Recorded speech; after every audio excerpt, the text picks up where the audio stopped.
The last time I played primary only for content was, probably never. Maybe there was a Flooded Valley run in one of my 1000 plus BT6 videos, but regardless, we're going to be playing this game mode for the first time in a long time because I feel like a survival challenge is perfect for the game mode. Goal, get the highest round. In primary only, no powers continues. Only caveats is I can pick any hero but Azealia. Now, first things first, I do have a little bit of a point of reference for what round we should aim for. I'm not going to tell you exactly in case you don't want to be spoiled, but I will say there are several people on YouTube who have already covered this kind of challenge. But we're going to see how much we can optimize that, and for that, we're going to play in Sulphur Springs to make use of the Dart Paragon. Because surprisingly, yes, even though this map is much shorter than Logs or Resort or any of those maps, simply having the Dart Paragon be so good at this map is enough to make it viable compared to those maps. Again, as of the spoil things, I'll only tell you about what our round goal is, maybe near the end of this. But the main reason I think it's better to not allow Azealia for this primary only challenge is because, like, she's simply put a cheat code and kind of ruins the point of primary only when Azealia is the one that does basically all the damage. Instead, we're going to go for Benjamin, which makes money so that we can put more money into the actual primary towers. And so they do all the damage. Believe it or not, but the placement of Benjamin is actually pretty important because once he gets to level 7, which is the Trojan, that ability basically loses you money if it ever lands in Bloon.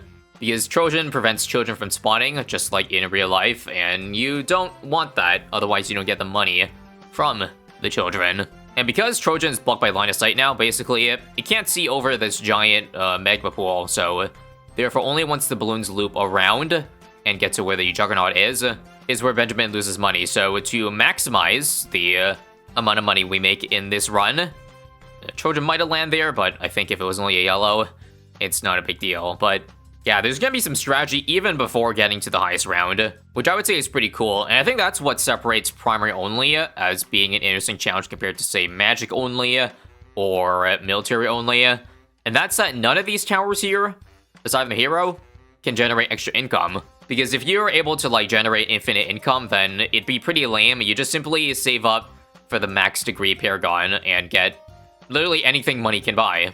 But where's the fun of that if money doesn't factor into the equation in terms of the strategy? You know what I mean? That's what makes Chimps mode, in my opinion, so replayable. And now let's talk strategy. So what I'm thinking right now is to just get as many pops on the Dart Paragon as possible. I want to get that first, so that it can allow us to breeze through the, say, 140s, 150s, and those rounds. Now, because there's no Geraldo or Dart Paragon, the highest degree we're going to be able to get is only 91. As for if we even get there, is probably not going to happen, because that would require a max cash slider. I think I'll also allow quality of life, like tech bots. At least I personally think it's okay. Go maximum overdrive in all of the plus damage givers. We need an extra Glue Strike too, because Glue Storm doesn't have full duration. So add another 041 to the side. By the way, I guess I didn't fully explain the hero choice of Ben over Geraldo, but in case you're wondering, yes, Ben does make more money. He now makes $5,000 per round. Nothing we can do about the Trojan and mobs here, by the way. 5k per round surpasses the amount you would get via NFT, and the Paragon Tomes are not worth it on the primary Paragons unless it's a Boomer Paragon, and even then, just barely, because as a refresher, the Paragon has to cost 260k or higher, because the price per power is only efficient on the Paragon Totem. Then, on 114, we're gonna add a Super Glue now, because it does look like we are struggling to fast-moving blimps and all. I also did add the help of a sacrifice mod, so I can see what degree the Dart Paragon is currently going to be at 55, but the aim is going to be at minimum 80, just so you know. And this is finally 20 Dart Monkeys, I believe, so we have a max power Plans Fan Club beating 120, 119 very easily. Also, what's cool about the sacrifice helper, aside from the 69 that we see right now, is the fact that you can click the button to show what power you're getting from each category. So right now you see it's slowly going up in the pop count. I believe the max is 90,000, so we're getting close to there. It also appears we haven't maxed out our under tier 5s yet. 9,700 out of, I believe, 10,000. So if we just check, there it is. The green shows we've hit the cap. Is Doom Bubble is not just the greatest mod of all time, or what? Looks like we're not quite at 90k yet, but very damn close. And we got another Plasma up again for this part. Save Glue Strike for DT insides. Now, nice stun, and we're good. And just like that, we've now hit the max pop count for Dart Monkey. So now I should prioritize the boomerangs. As such, let's just go ahead and buy Mob Dom too. By the way, yes, you might notice a distinct lack of tack shooters on the screen right now, and that's because I'm not sure if I actually want to go for tack paragon just yet. I want to see where the money is, but I think money will be tight if I gotta spend all my money into the Dart Monkey, which right now, I don't think we're quite at the max yet. Nope. Still at least 4 degrees off. Speaking of which, since there is a 5% cash ladder penalty, it is better just to upgrade all of these existing ones to Fan Club, because we're gonna have to spend the money regardless. So why not do the method that's, well, 5% more efficient? So a change I completely forgot is the fact that you can now spam multiple fan clubs to affect more than just 10. So we got the whole map of Super Monkey fan clubs. And with that, take a look, we're only 1 degree off. I repeat, 1 degree off. So the moment I can use Cash Slider and it shows 91, we go for it. If I want to test, right now, nope, $6,000. Still gets me the same degree. And with that, ladies and gents, I think we're there. Look at that, 91. Extra Cash Slider does nothing. And hopefully this is viable, because if I end up spending way too much money for the Dart Paragon that I couldn't afford Boomer anymore, then, well, that's going to be a huge issue. But now we're going to breeze through the next, at least, I think, 40 rounds here. At least, from back when I tested, the degree 100 Dart got to around 200. But I feel like now that we have other things I can grant single target, like, you know, Tack Zone Brittle combo, which I can stack and throw on right here, I think I'll be alright. And the fact that I can maybe stun DDTs with, say, a Super Glue or an Absolute Zero to freeze him. So, let's get our Glaive Lord, and now we can track how close we are to getting a high degree Boomer. 16 million pops in the Boomerang, I hope, is a piece of cake. Hopefully the Dart Paragon doesn't steal too many away. The only issue is that if I do inevitably want to get a Tack Paragon, I think that might be lacking a little bit with only Attack Zone helping. So I think it's also okay if I just throw in an Inferno Ring. Worst case, Ontario, is if like I spend too much money on Inferno Ring that I can't get a high degree Glaive Dominus, then I'll just sell it for a couple $1,000s lost rather than going back in time. That's the hope, ideally. We also want 520 for more range and more pierce on the Meteor. Does help with single target as well, a wee bit. Now, at first I was worried we weren't going to be able to afford the Glaive Dominus, but thankfully easy mode prices make it so cheap, 212k, so yeah. I hope that's okay. With the 5k per round that Benjamin's giving us, we can probably afford it as early as 10 rounds from now, if not less, but obviously, I think I probably want to hold off until literally the last moments. I think part of what makes Tack Paragon the least desirable out of the three is, of course, one, the camo, but also the fact that, I guess if you go for Tack Zone on top of the Tack Paragon, then you lose the attack speed on the Tack Paragon, but you want Tack Zone because it does nasty single target when paired with Brittle. So, needs to say, it leaves you in a pretty sticky situation. Money for Glaive Dominus is there, but we're still 10k power short in the pop category, so please let me hold on to at least 5+ more rounds. Okay, we got some bad news. So currently we're at a degree 74 Paragon. We capped out in the pop, so we can't go any higher, which means the only way to get more power is through the Cash Slider. And this is a problem because I might have overspent on darts for that very reason, and we might have to survive at least 10 more rounds to make the money. Because take a look.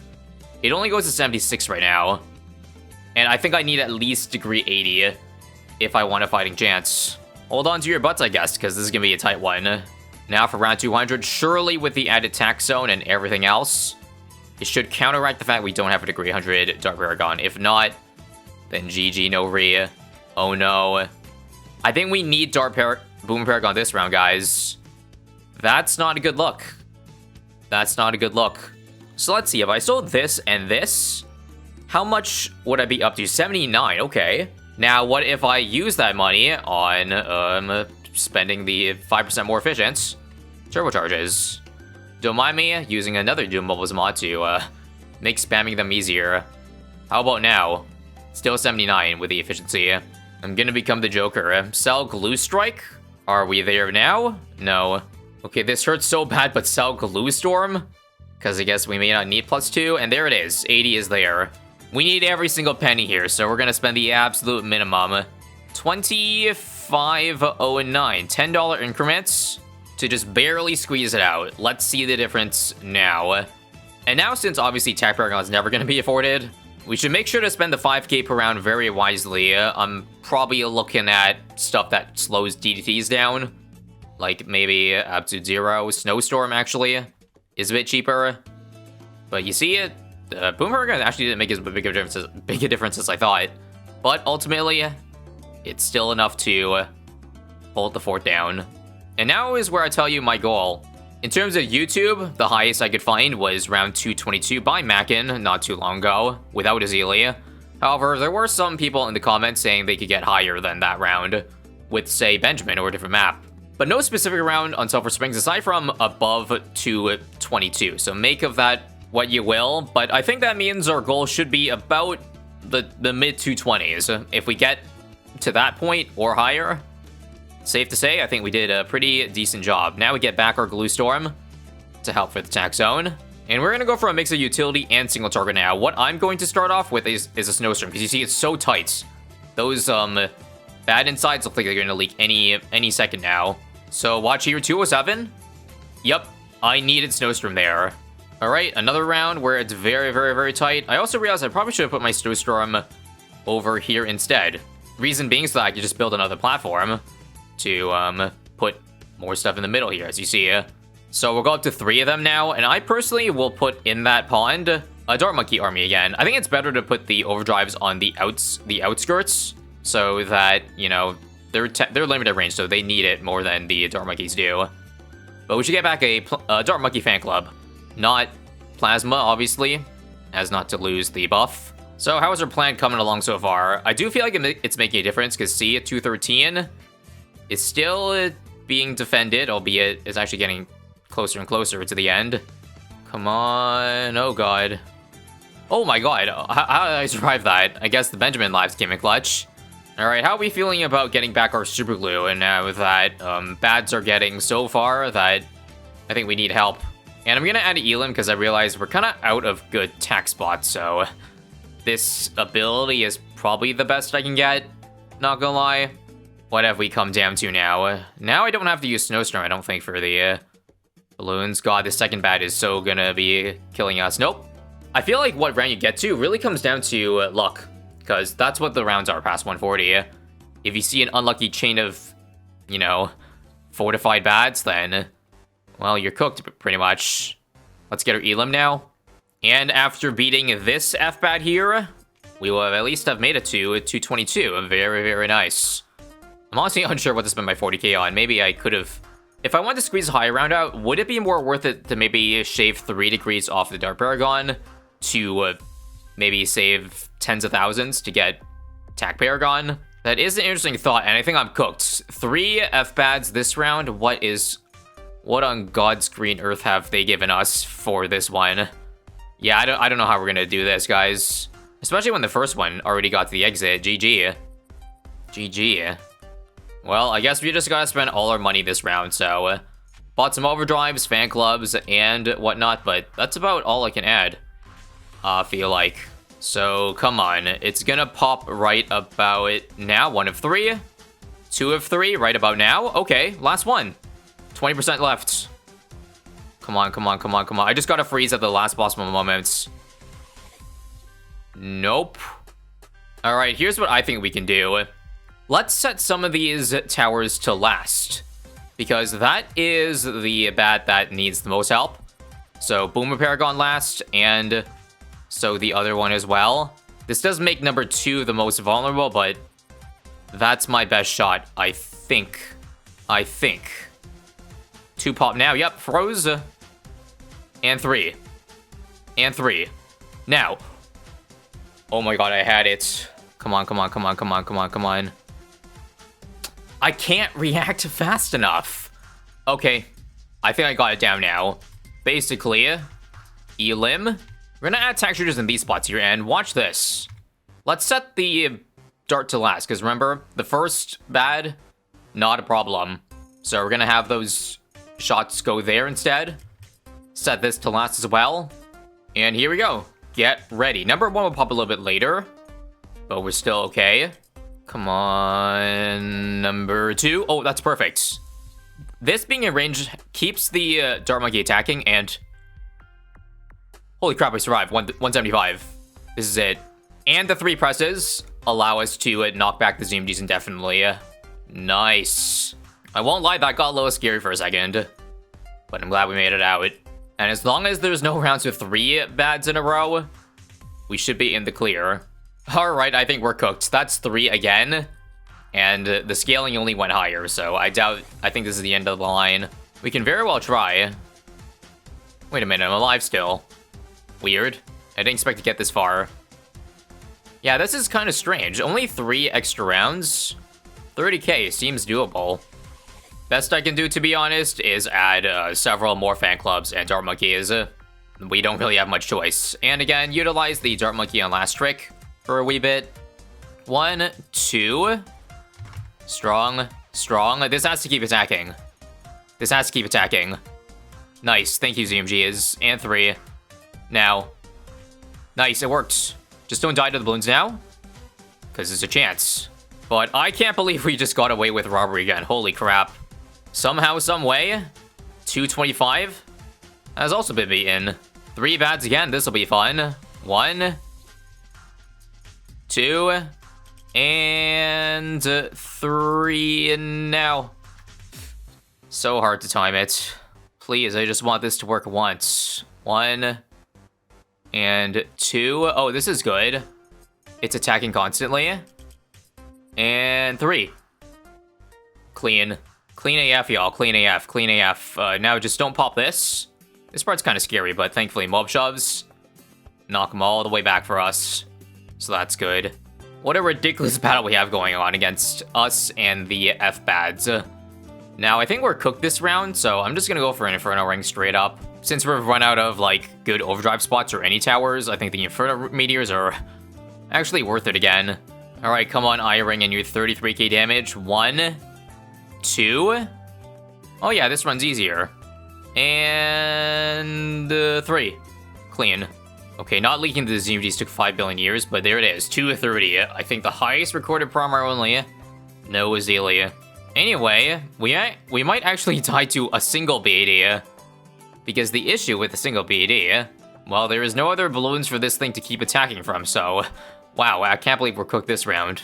JK, we're not cooked actually. I spent another several dozen attempts to figure out that the best way to beat this round, we sell Taxstone and Brittle for the fronts, and put it a bit further behind the track so it gets an extra time to attack. And it turns out that extra damage is enough to just barely pop before the Dart Paragon's out of range. And just like that, we extend our record even further. And I'm not gonna lie, we end up getting super duper lucky between rounds 231, 235. No hard RNG bad round, so that was a breeze. Unfortunately, we really, truly hit the end of the line at 236. At this point, the ramping is definitely too much. That our 50k on hand has pretty much no shot at helping, because we died to the first bad. Review map for pops. If you like what you saw, make sure to like and subscribe. Because let me just say, the last 2 rounds were a pain in the ass. They probably took me like several dozen tries for every triple bad round that you saw there. But yeah, without a doubt, that's gotta be the highest round recorded.